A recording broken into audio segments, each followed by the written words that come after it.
The blood on my white kitchen tiles formed a pattern that looked almost artistic. I stood there with the phone in my hand, watching it spread, listening to my husband's labored breathing as he clutched his side on the floor. "Call. Ambulance," Derek gasped, his face pale. "Before we jump back in, tell us where you're tuning in from, and if this story touches you, make sure you're subscribed because tomorrow, I've saved something extra special for you." I tilted my head, studying him the way you'd study an insect under glass. "In a minute," I said calmly. "First, I want to know something. When did you plan to kill me? Before or after the insurance policy matured?" His eyes went wide, not with pain, with shock. That's when I knew I was right. 3 months earlier, I'd been folding laundry in our basement when I heard Derek's voice through the heating vent. He was in his office directly above, talking on the phone. Speaking French. My husband didn't know I spoke French. Why would he? I'd spent 6 years of our marriage playing the devoted, slightly simple wife. The woman who smiled and nodded at his business dinners. The woman who never questioned why he needed to work late 4 nights a week. The woman who believed every word that came out of his lying mouth. But Derek didn't know about the 4 years I'd spent in Montreal before we met. Didn't know about my degree in international relations from McGill. Didn't know that I'd translated for the Canadian government before I moved back to the States and decided to take a break from my career. He thought I was a waitress who got lucky when he married her. Through that heating vent, I heard him laugh. That particular laugh he reserved for when he thought he was the smartest person in the room. "Elle est tellement stupide," he said into the phone. "She is so stupid. La con me croit vraiment. The fool really believes me." I stood there, Derek's white undershirt hanging from my hands, and listened. "The policy will pay out $2 million, he continued in French. "After the accident. I'll wait 6 months. Maybe a year. Then I'll marry you properly, mon amour. Just like we planned. Mon amour. My love. Not me. Someone else." I carefully hung the shirt on a hanger and kept listening. My hands steady even as my world tilted sideways. "The detective said it has to look natural," Derek went on. "Carbon monoxide is best. She leaves the car running in the garage all the time anyway. Forgetful little thing." I did leave the car running sometimes. Just for a minute while I ran back inside for something I'd forgotten. He'd even joked about it. "One day you'll gas yourself, babe," he'd said, kissing my forehead like I was a child who needed supervision. Now I understood. He'd been planting the narrative. Yes, I know," Derek said, impatient now. "The life insurance investigator will look into it, but that's why we've been building the pattern for months. Her forgetfulness, her carelessness, the therapist's notes about her anxiety and depression. My therapist, Dr. Patricia Holloway, the woman Derek had insisted I see, after I'd mentioned feeling a bit down one winter. He'd found her, made the appointments, driven me there himself. Patricia says the medical records are perfect," Derek continued. "History of mental health issues, medication for anxiety. If they find anything suspicious, it all points to suicide. Not murder." The heating vent carried every word with perfect clarity. "Je t'aime, Isabelle," Derek said softly. "Soon we'll be together, just a few more weeks." Isabelle. I knew that name. Isabelle Laurent, the French consultant his company had hired 6 months ago. The sophisticated woman with the designer clothes who'd shaken my hand at the company holiday party and called me charmante, with barely concealed contempt. I'd smiled at her and said thank you, thinking it meant charming. It did. But the way she said it meant something else entirely. Simple. Quaint. Beneath notice. I walked upstairs slowly, carefully, my mind already working through possibilities. Derek was still in his office. I could hear him typing now. Probably emails to his accomplice, his lover, his co-conspirator. I went to our bedroom and sat on the bed we'd shared for 6 years. The bed where he'd held me and whispered that he loved me. The bed where we'd planned our future, talked about children someday, grown comfortable in our routines. All of it had been a lie. Not just an affair. Not just betrayal. Murder. He was planning to murder me. I looked at my hands. They weren't shaking. That surprised me. I felt cold, yes, and hollow, but also something else. Something sharp and bright and clarifying. Rage. Pure, crystalline rage. I could go to the police, I thought. Tell them what I'd heard. But what proof did I have? A conversation through a heating vent? He'd deny it. Isabelle would deny it. Dr. Holloway was clearly in on it. Would she admit to falsifying records?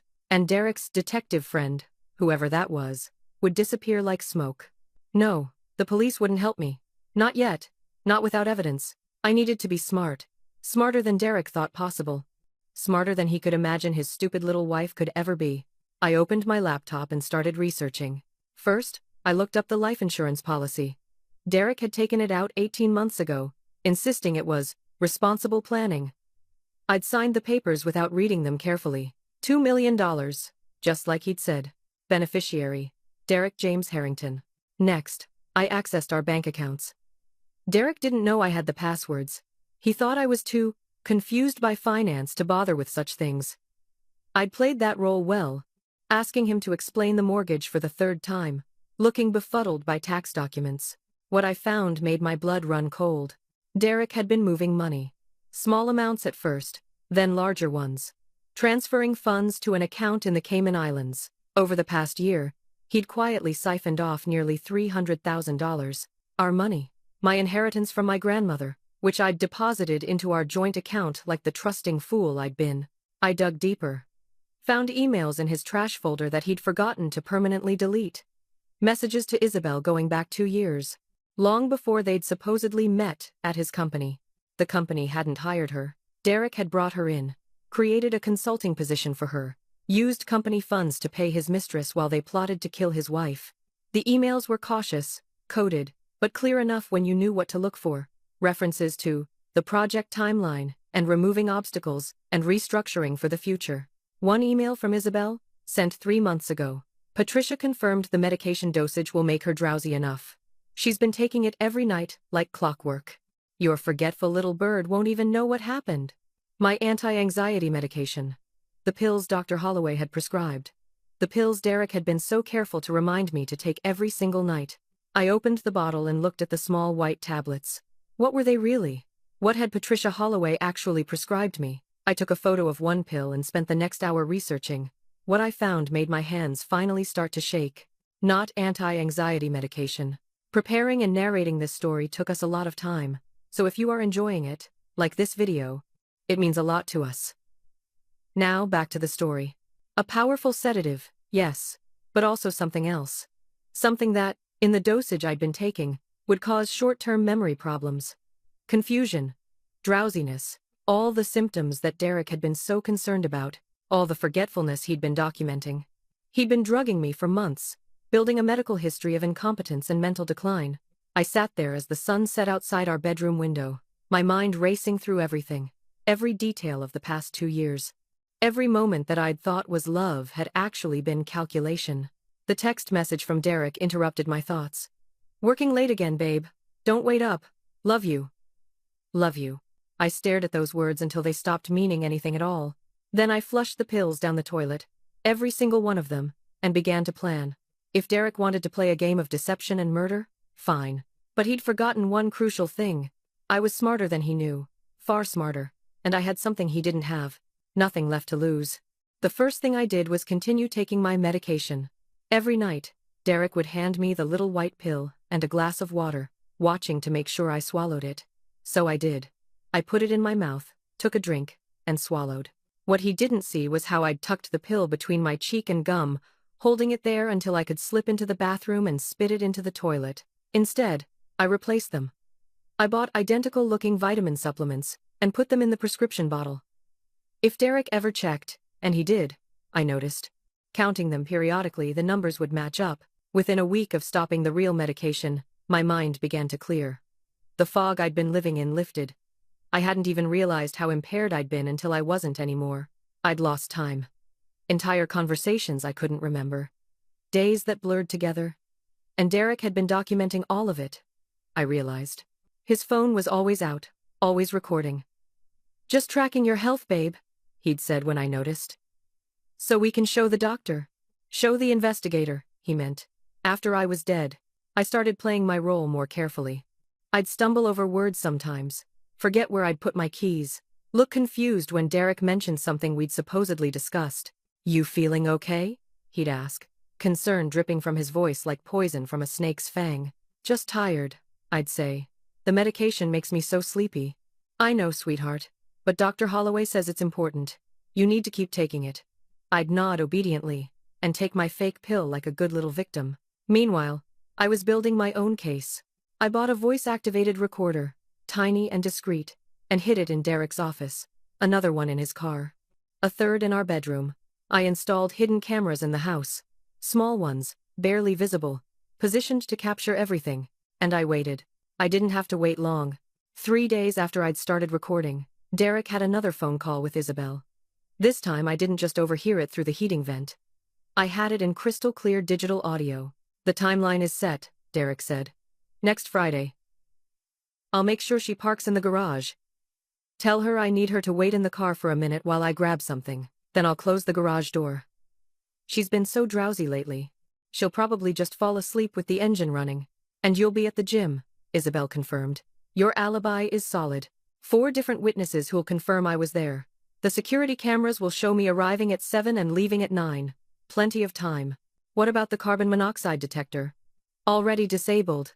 I told her it was malfunctioning and I'd ordered a new one." She believed me, of course. She believes everything. That laugh again, the one that made my skin crawl. "Mon petit oiseau stupide," he said. "My stupid little bird." She has no idea she's living her last week. I sat in my car, in the grocery store parking lot, listening to the recording play back through my earbuds, and felt something inside me crystallize into pure, cold purpose. 1 week. He'd given me 1 week to live. Fine. I'd make it count. That night, I made Derek's favorite dinner, coq au vin, which was ironic considering his French endearments to his mistress. I'd looked up the recipe and followed it perfectly, filling our kitchen with rich, wine-dark smells. Derek came home to candles on the table and me in a dress. "What's the occasion?" he asked, suspicious for just a moment. I smiled, soft and adoring. "No occasion. I know I've been difficult lately. The forgetfulness and the mood swings. I wanted to do something nice for you, to thank you for being so patient with me." The suspicion melted into something worse, satisfied contempt. "Ah, babe." He pulled me into a hug. "You're not difficult. You're just going through a rough patch. We'll get through it together." We sat down to dinner. I poured him wine. We talked about his day, his work, his plans. I asked questions and listened attentively, playing the devoted wife so convincingly that I almost forgot it was a performance. Almost. "I've been thinking," I said as we finished eating. "Maybe I should go visit my sister for a few days. Get out of the city, clear my head. Would you mind?" I watched his face carefully, watched him calculate. "When were you thinking?" he asked. "Maybe next week? Monday or Tuesday." He couldn't quite hide the flash of annoyance. I was supposed to die Friday. My leaving town would complicate his timeline. "Actually, babe, I was hoping you'd be here next weekend. I have that company dinner, remember? I'd really like you there." There was no company dinner. I'd already checked. "Oh, you're right. I completely forgot." I laughed, self-deprecating. "See? There's that forgetfulness again. Of course I'll stay." Relief flooded his features. "Great. And hey, maybe after the dinner we can take a trip together. Would you like that?" "I'd love that," I lied. He'd never have to take that trip, because Derek had no idea what was actually coming for him. The next morning, I went to see a lawyer. Not just any lawyer. I'd done my research. Margaret Chen was a specialist in criminal defense with a particular expertise in fraud and conspiracy cases. Her office was 2 towns over, far enough that Derek would never accidentally see me there. "Mrs. Harrington," she said, shaking my hand. "Your email was quite detailed. Please sit down." I'd sent her an encrypted summary the night before. Not everything, but enough to get her attention. "I need to be very clear about something," I said. "Everything I'm about to tell you is true. I have evidence for all of it, but I need your help to make sure that when I go to the police, they'll actually listen." For the next 2 hours, I laid it all out. The conversation I'd overheard, the recordings I'd made, the falsified medical records, the money transfers, the emails, the life insurance policy. Margaret listened without interrupting, her expression growing darker with each revelation. "This is attempted murder," she said finally. "Conspiracy to commit murder, insurance fraud, and quite possibly medical malpractice if we can prove Dr. Holloway knowingly prescribed the wrong medication." "I know," I said. "But I also know that Derek has friends in the police department. He plays poker with a detective named Russo. I don't know if Russo is the one helping him or if there's someone else, but I can't trust that going to the local police won't end with Derek being warned." Margaret nodded slowly. We go federal. The FBI handles cases involving life insurance fraud across state lines. And if money went to the Cayman Islands, that's international wire fraud. That's their jurisdiction. How long will it take? To build a case they can't ignore? With the evidence you have? She considered. If we move quickly, we can have agents ready to move by Friday. Friday. The day Derek planned to kill me. Perfect, I said. Margaret looked at me with something like admiration. Mrs. Harrington, I have to ask. Most people in your situation would be terrified. You seem remarkably calm. I was terrified, I admitted. For about an hour. Then I got angry. And anger is much more useful than fear. She smiled. Indeed it is. Let's destroy them. Over the next 3 days, Margaret and I worked with an FBI agent named Sarah Reeves. Sarah was sharp, efficient, and deeply invested once she understood the scope of what Derek and his accomplices had planned. We'll need you to wear a wire, Sarah said during one of our meetings. If you can get him to discuss the plan on record, that combined with everything else, will make this case airtight. He won't discuss it with me, I said. He thinks I'm too stupid to suspect anything. Then we need to create a situation where he discusses it with Isabel or Dr. Holloway. Somewhere you can record it. I thought about this. What if I pretend to be even more confused? More forgetful? Derek might call Dr. Holloway in a panic, worried that I'm declining too fast and might raise suspicions. Sarah nodded. That could work. But you'll need to be convincing. Oh, I said, thinking of all the nights I'd pretended to swallow poison and smiled at my would-be murderer. I can be very convincing. That evening, I put on my performance. I forgot that Derek had told me he'd be home for dinner. When he arrived, I acted startled, confused about what day it was. I mixed up the names of his coworkers. I asked him the same question 3 times in 15 minutes. I could see the concern growing in his eyes. Not concern for me, I knew. Concern that his carefully laid plans might be unraveling. After dinner, he went into his office. I stayed in the living room, pretending to watch TV while actually listening to the feed from the hidden microphone. He called Dr. Holloway first. She's getting worse, he said, his voice tight with stress. Much worse. She couldn't even remember what day it is. That's the medication. Patricia's voice came through clearly. The increased dosage is having the desired effect. But what if it's too much? What if someone notices before Friday? Derek, calm down.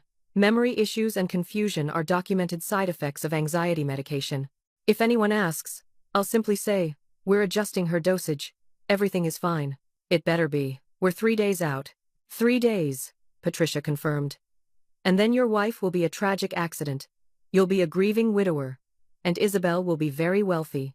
He hung up and immediately called Isabel. The conversation was in French, intimate and revolting. They discussed their future together. The villa they'd buy in the south of France. The life they'd live on my life insurance money and the funds Derek had already stolen. Je ne peux pas attendre, Isabel purred. I can't wait.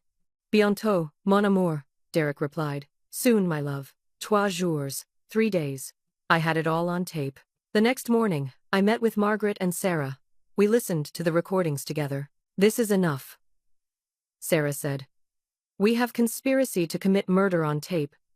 We have the falsified medical records. We have the financial fraud. We can move now. No, I said. Not yet. They both looked at me. I want them all, I explained. Derek, Isabel, Patricia, and whoever this detective is, that Derek mentioned. I want every single person who planned to kill me behind bars. If we wait until Friday, Margaret started. I won't actually be in danger, I interrupted. You'll have agents watching, and Derek won't actually try anything if we create the right situation. But I need him to think everything is going according to plan. Otherwise, they'll scatter. Isabel will flee to France. Patricia will destroy records. The detective will cover his tracks. Sarah considered this. What exactly are you proposing? Friday morning, I'll tell Derek I'm not feeling well, that I'm dizzy, confused. Can't think straight. He'll be thrilled because it means I'll be even easier to kill. Then I'll say I need to run an errand but I'll wait in the car while he grabs something from the house. Setting up his murder scenario, Margaret said slowly. Exactly. He'll close the garage door, thinking I'll fall asleep and die from carbon monoxide poisoning. But your agents will be there. You'll have him on attempted murder, caught in the act. It's risky, Sarah said. It's justice, I countered. Real, complete, undeniable justice. Not just for me, but for every woman who was ever underestimated by a man who thought he was smarter than her. Sarah smiled. All right. But we do this my way. You'll have a panic button. At the first sign of real danger, you press it, and we move in. Deal. Thursday night, I couldn't sleep. Tomorrow was the day. The day Derek thought he would kill me. The day I would instead destroy him. I lay next to him in bed, listening to him breathe, and felt nothing but cold satisfaction. He'd made one critical mistake. He'd assumed I was the fool. Tomorrow, he'd learn the truth. The morning came bright and clear. I got up before Derek, made coffee, and waited for him to wake up. When he came down to the kitchen, I was standing by the counter, swaying slightly. Babe? He was at my side immediately. You okay? I don't feel good, I said, making my voice weak. Really dizzy, confused. His eyes lit up, actually lit up. He was thrilled that I was impaired. Maybe you should rest, he said. Cancel any plans you had. I have to. I need to. I touched my forehead. What day is it? It's Friday, sweetheart. Why don't you sit down? I need to go to the pharmacy. Need to pick up something. I don't remember what. I'll go for you, Derek said quickly. No, I need to. I need air. Fresh air. I grabbed my purse and keys, fumbling with them deliberately. Derek watched me with barely concealed excitement. This was even better than he'd planned. I was already confused. Already impaired. The perfect victim. Okay, babe. But be careful driving, all right?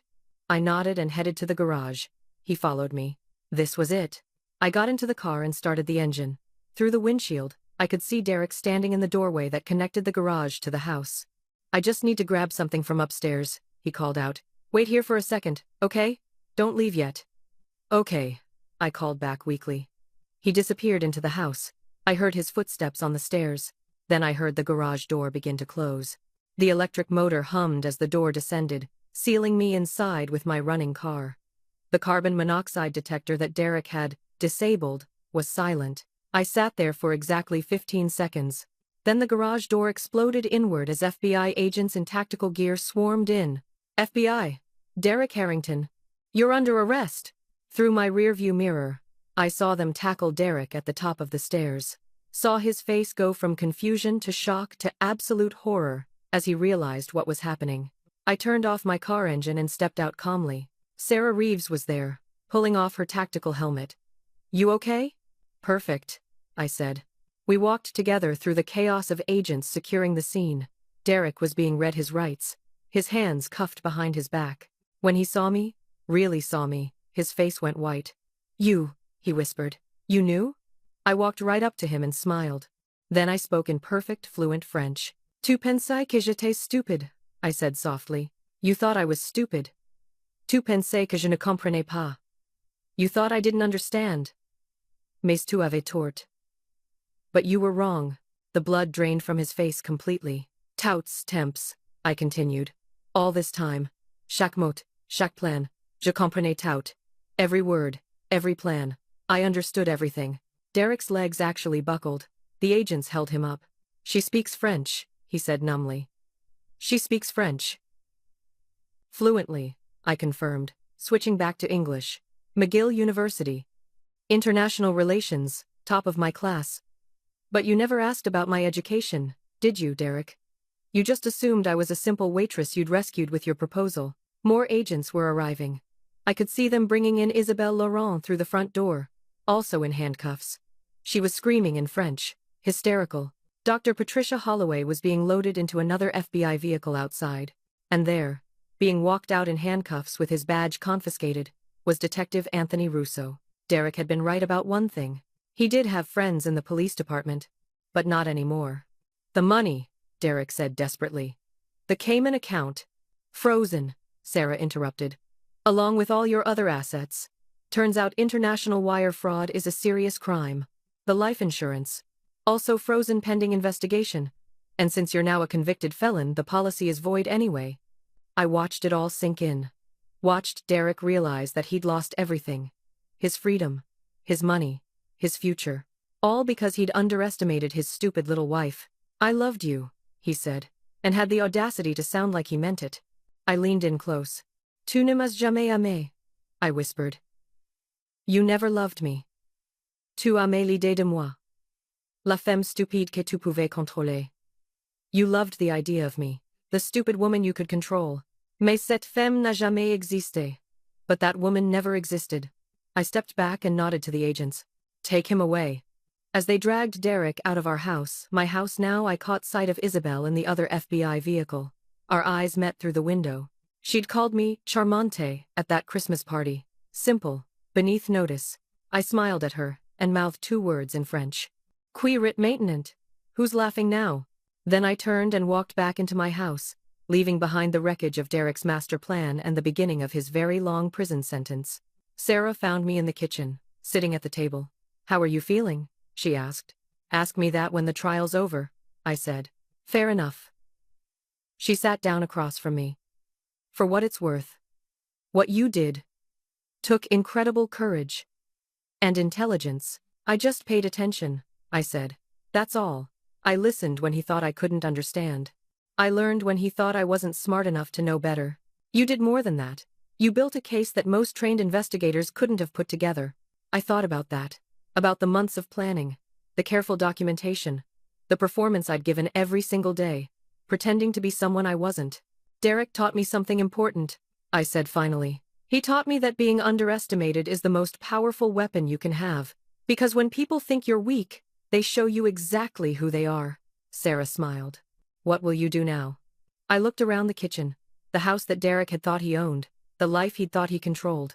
Now, I said, I'm going to live, really live, as myself. No more pretending, no more hiding. Sounds like a good plan. After Sarah left, I sat alone in the quiet house and let myself finally feel everything I'd been holding back for months. The fear, the anger, the betrayal, and underneath it all, a strange kind of freedom. Derek had tried to kill me, but in the process, he'd actually freed me from a prison I hadn't even known I was in. The prison of being small, of playing dumb, of making myself less so that he could feel like more. Never again. My phone rang. It was Margaret. I just heard, she said. Are you all right? I'm perfect, I said, and meant it. Good. Because I'm already planning the civil suits. Between the attempted murder, the fraud, and the malpractice, you're going to own everything Derek ever had. I don't want his money, I said. Then donate it. Start a foundation. Help other women. But make him pay. One way or another. I thought about that. About all the women who might be married to their own versions of Derek right now. Being drugged. Being manipulated. Being slowly erased. Actually, I said, I have an idea. End of part 1. The foundation of Derek's plan has crumbled. His arrest is just the beginning. But the trial, the revelations, and the final confrontation are yet to come. The real revenge isn't just in his capture, it's in what comes next. The trial began 3 months after Derek's arrest. Those 3 months had been a whirlwind of depositions, evidence gathering, and media attention I never wanted. My face was everywhere. The wife who spoke French became a headline. My story became a cautionary tale. A revenge fantasy. A symbol. I hated it, but I showed up to court every single day, dressed impeccably, and watched as the prosecution dismantled Derek's life piece by piece. The courtroom was packed. Journalists filled the gallery. Sketch artists captured every moment. And there, at the defendant's table, sat Derek, Isabel, Dr. Patricia Holloway, and Detective Anthony Russo. 4 people who'd conspired to murder me for money. The prosecution's case was devastating. They played the recordings. Derek's voice filled the courtroom, speaking casually about killing his wife, planning it like a business transaction, laughing about how stupid I was. La con me croit vraiment. The recording played. The fool really believes me. I watched the jury's faces as they heard it, watched disgust and anger ripple through them. The prosecutor, a sharp woman named Victoria Walsh, paused the recording. Mrs. Harrington, she said, turning to me on the witness stand. Can you translate for the jury what your husband just said? I looked directly at Derek as I spoke. He said, the fool really believes me. Derek wouldn't meet my eyes. And did you? Victoria asked. Believe him? For 6 years I did, I said. I believed every word, every lie, every declaration of love. I believed I was safe with him. When did that change? when I heard him planning to kill me through the heating vent in our basement. The jury leaned forward. I had their complete attention. For the next 2 hours, I told them everything. The conversation I'd overheard. The medication that was meant to impair me. The falsified medical records. The money Derek had stolen. The life insurance policy. And most importantly, how I'd pretended to remain ignorant while building a federal case against him. You continued to live with a man you knew was planning to murder you, Victoria said. Why? Because I wanted justice, I said simply. Not just for me, but for everyone he might hurt in the future. I wanted to make sure he could never do this to anyone else. When it was the defense attorney's turn, he tried to paint me as a vengeful wife who'd misunderstood innocent conversations. Isn't it possible, he suggested, that you misheard? That your husband was discussing a fictional scenario? Perhaps a novel he was writing? I smiled at him. Do you often plan novels with life insurance consultants, medical doctors, and police detectives? I asked. Because the evidence shows all 4 defendants coordinating their efforts for months. The defense attorney fumbled. He had nothing. The medical evidence was next. An independent pharmacologist testified that the medication Dr. Holloway had prescribed me was not appropriate for anxiety treatment. That the dosage was specifically calibrated to cause memory impairment and confusion. In your professional opinion, Victoria asked, what was the purpose of this prescription? To make Mrs. Harrington appear mentally incompetent, the expert said. To create a medical history that would support either a suicide narrative or accidental death. Dr. Holloway sat stone-faced at the defense table, but I saw her hands shaking. Then came the financial evidence. An FBI forensic accountant walked the jury through Derek's money trail. $300,000 siphoned from our joint account. Transfers to the Cayman Islands. A shell company in Isabel's name. And what was the purpose of these transfers? Victoria asked. To hide assets before Mrs. Harrington's planned death, the accountant said. Mr. Harrington was preparing to claim her life insurance while having already secured their joint savings in an offshore account he believed she would never discover. The jury looked at Derek with open contempt now. Detective Russo's betrayal was perhaps the most damning. Text messages showed him advising Derek on how to stage an accidental death, how to avoid suspicion, how to manipulate the investigation. You trusted this man to protect you, Victoria said to me during my testimony. He was a police officer sworn to uphold the law. I trusted all of them, I said, looking at each defendant in turn. My husband, my doctor, a police detective. They were supposed to be the people who kept me safe. Instead, they conspired to kill me. The defense tried to create doubt, tried to suggest that I had fabricated evidence or manipulated recordings. But the FBI's digital forensics team testified that every recording was authentic, every email genuine, every piece of evidence verified through multiple independent sources. There was no reasonable doubt. The jury deliberated for 4 hours. When they came back, I was sitting in the front row of the gallery. Margaret was beside me, her hand on my shoulder. Has the jury reached a verdict? The judge asked. We have, Your Honor. My heart pounded as the 4 persons stood. In the case of the United States versus Derek James Harrington, on the charge of conspiracy to commit murder, how do you find? Guilty. The word echoed through the courtroom. On the charge of wire fraud? Guilty. On the charge of insurance fraud? Guilty. Derek's head dropped into his hands. They went through all 4 defendants. Every charge, every count. Guilty, guilty, guilty, guilty. When the judge dismissed the jury, I finally let myself breathe. It was over, but not quite.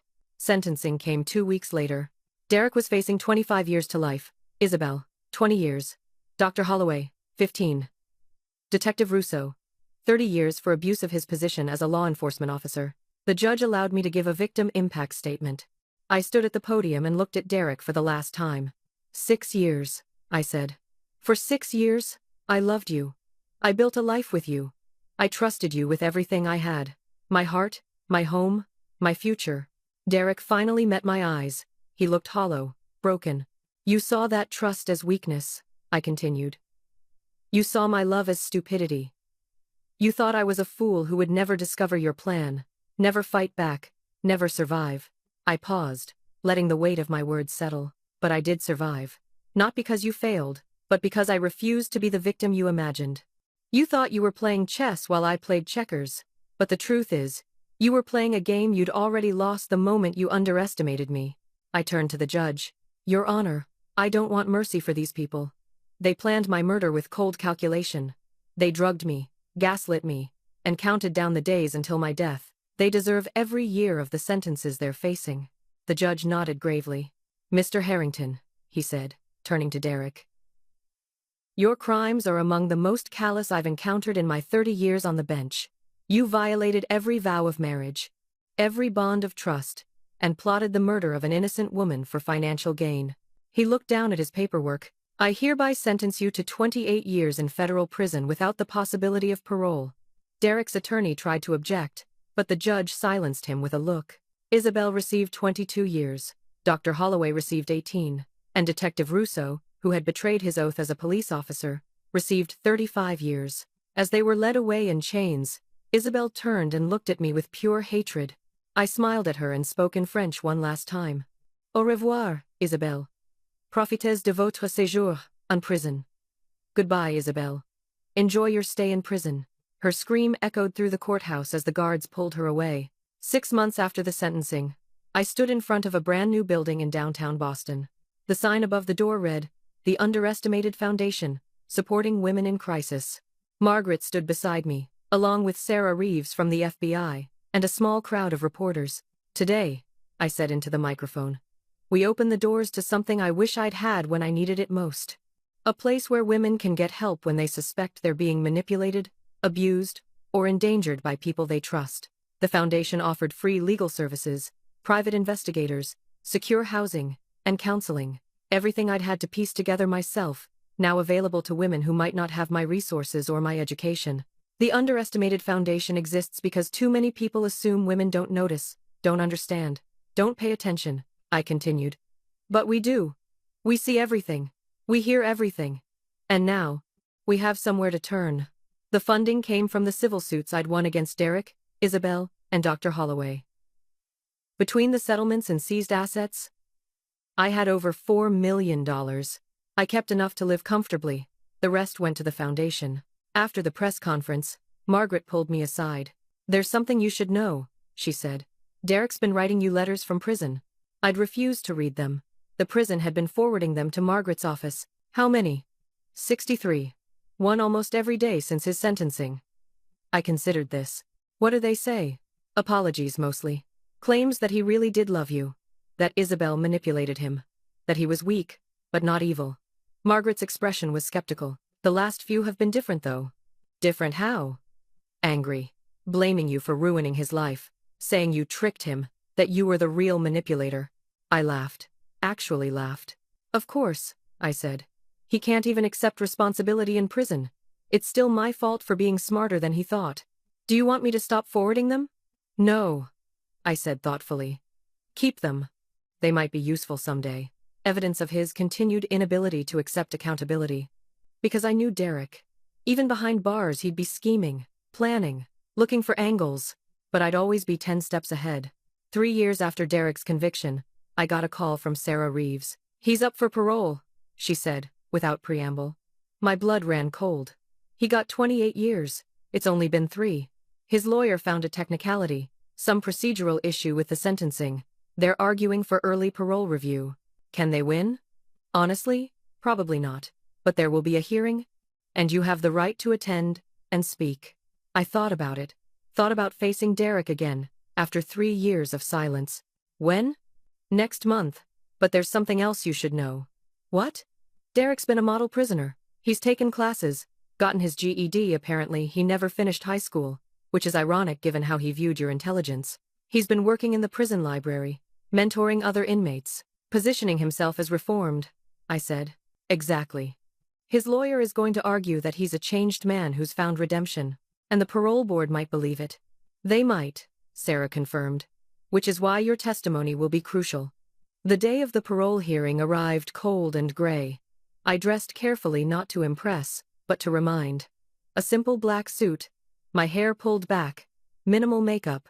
I wanted Derek to see exactly who I was. Not the woman he'd tried to kill, but the woman who'd destroyed him. The hearing room was smaller than I expected. Derek sat at a table with his lawyer, wearing an orange jumpsuit that hung loose on his frame. He'd lost weight. His hair was shorter, grayer. He looked older than his 42 years. When I entered, he looked up. Our eyes met. I saw hope flash across his face. Hope that maybe, after all this time, I'd forgiven him. I let my expression tell him the truth. Never. The parole board consisted of 5 people, 3 women, 2 men. They looked tired, overworked, and skeptical. Derek's lawyer went first, painting a picture of a reformed man. He presented Derek's prison record, his achievements, letters from the prison chaplain and his GED instructor. Mr. Harrington has spent every day of the past 3 years working to become a better person, the lawyer said. He's taken full responsibility for his actions and dedicated himself to rehabilitation. Then it was Derek's turn to speak. He stood, looking appropriately humble and remorseful. Members of the board, he began, his voice soft. I can't undo what I did. I can't take back the pain I caused. All I can do is try to become someone worthy of a second chance. He talked about his childhood, his fears, his weaknesses. He claimed that Isabel had manipulated him, that he'd been weak and foolish. I loved my wife, he said, and I almost laughed at the audacity. I know that's hard to believe after what I did, but it's true. I loved her, and I betrayed that love in the worst possible way. I'll regret it for the rest of my life. Then he turned to me. If you're here, he said, speaking directly to me for the first time, I want you to know I'm sorry. Truly, deeply sorry. You deserved so much better than me. It was a good performance. I could see one of the board members, an older woman, softening slightly. Time to end this. Mrs. Harrington, the board chairman said, turning to me. Would you like to make a statement? I stood and walked to the podium. Yes, I said. I would. I looked at each board member in turn, then settled my gaze on Derek. My husband just told you he loved me, I began. Let me tell you what that love looked like. I pulled out a folder I'd brought with me. For 6 months before his arrest, Derek Harrington drugged me nightly with medication prescribed by a doctor he was sleeping with. This medication was designed to impair my memory and cognitive function. I placed the first document on the podium, the toxicology report. He did this to create a medical history that would explain my accidental death by carbon monoxide poisoning. He planned this murder with his mistress, a corrupt doctor, and a police detective for over a year. Next document. The recorded conversations. He laughed about my stupidity. He called me his little fool in French, thinking I couldn't understand. He counted down the days until my death with his mistress. I looked directly at Derek now. He's telling you he's reformed, that he's taken responsibility. But let me share something the board should know. I pulled out the stack of letters Margaret had been saving. These are 63 letters Derek has written me from prison. The first 40 were apologies. But the last 23? I opened one and began to read. You manipulated me. You tricked me into trusting you. You're the real villain in this story. That's from 6 months ago. I opened another. I hope you're happy with what you've done to my life. I hope destroying me was worth it. That's from 3 months ago. A third letter. You were always smarter than you pretended. You played me from the beginning. You're a liar and a fraud. That's from last month. I placed the letters in front of the parole board. Does this sound like a man who's taken responsibility? Who understands what he did wrong? The board members were reading the letters now, their expressions hardening. Derek Harrington is not sorry he tried to kill me, I continued. He's sorry he got caught. He's sorry I was smarter than he assumed. He's sorry his plan failed. I leaned forward, my voice dropping but carrying through the silent room. He will never take true responsibility because in his mind, he's still the victim.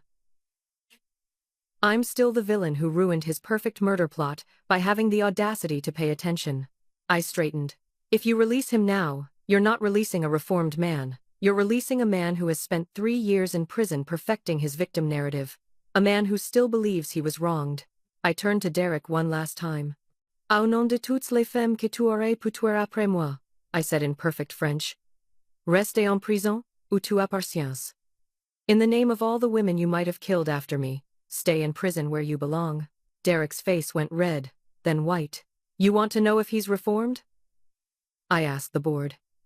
Ask him to translate what I just said. Ask him to admit, in his own words, what he planned to do to me. The chairman looked at Derek. Mr. Harrington? Derek's mouth opened and closed. He looked at his lawyer desperately. It's not. She's twisting. Translate, the chairman said firmly. Derek couldn't do it. Couldn't admit, even now, what he'd planned. The board went into deliberation. It took them 12 minutes. Mr. Harrington, the chairman said, Your parole is denied. You will be eligible for review again in 5 years. Derek's face crumpled. His lawyer tried to argue, but the decision was final. As the guards led Derek away, he looked at me one last time. I smiled. Not a triumphant smile. Not a vengeful one. Just a smile that said, I told you. I'm smarter than you thought. 5 years later, I sat in my office at the Underestimated Foundation, reviewing our annual report. We'd helped over 3,000 women escape dangerous situations, prosecuted 47 abusers, saved an estimated 60 lives. My phone rang. Sarah Reeves. He's up for parole again, she said. I know, I replied. I'd been expecting this call. You don't have to go, Sarah said. You've done enough. I thought about it. Thought about Derek, 8 years into his sentence, still writing letters that blamed me for his imprisonment. No, I said. I don't think I will go this time. Really? He's not worth my time anymore, I said simply. Let him petition. Let him plead. Let him spend the rest of his life trying to convince parole boards that he's reformed. And if they believe him, then I have a file 3 inches thick documenting his continued refusal to take responsibility. His letters, his threats, his delusions. If they're stupid enough to release him, I'll make sure his parole officer knows exactly who they're dealing with. I paused. In fact, I think I'll write the parole officer a letter myself, in French, naturally, just to make sure they understand the full scope of Derek's deceptions. Sarah laughed. You're terrifying, you know that? Good, I said. Underestimated and terrifying. That's exactly where I want to be. After I hung up, I wrote the letter. It was detailed, comprehensive, and devastating. Every instance of Derek's continued manipulation. Every letter where he blamed me instead of himself. Every sign that his reform was purely performative. I ended it with a simple statement in French, then translated. Cet homme essayait de me tuer parce qu'il pensait que j'étais trop stupide pour comprendre le français. Ne faites pas l'erreur de le sous-estimer comme il m'a sous-estimé. This man tried to kill me because he thought I was too stupid to understand French. Don't make the mistake of underestimating him the way he underestimated me. I sealed the letter and sent it to Derek's assigned parole officer. Then I went back to work, helping women who'd been underestimated, abused, and dismissed by the people who were supposed to love them. Because that was the real revenge. Not Derek's imprisonment, though that was satisfying. Not his broken life, though that was justice. The real revenge was that I'd taken the worst thing that ever happened to me and turned it into something that saved lives. Derek had tried to erase me. Instead, I'd built a legacy. And every woman we helped, every abuser we stopped, every life we saved, that was me, laughing in French at the man who thought I was a fool. La sotte gagnée, I whispered to myself, smiling at my reflection in the office window. The fool won. But I was never the fool. I was just underestimated. And that made all the difference. The end. Up next, you've got 2 more standout stories right on your screen. If this one hit the mark, you won't want to pass these up. Just click and check them out. And don't forget to like, subscribe, and turn on the notification bell, so you don't miss any upload from us.